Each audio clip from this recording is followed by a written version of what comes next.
So to create our first collection, let's come over here and click on collections. Then we already have a home page collection. Now I don't need this one, so I'm gonna just select it and then go to the three dots and click on delete collection and confirm. Then let's click on add collection.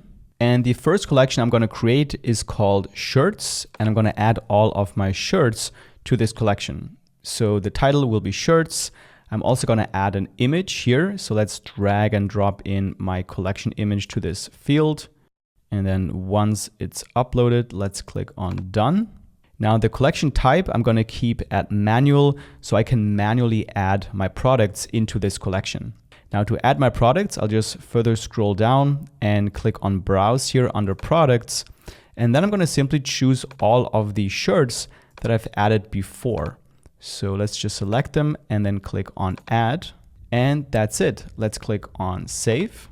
And then when we go back to collections, we can see our first collection right here called shirts, and we have 4 products in this collection.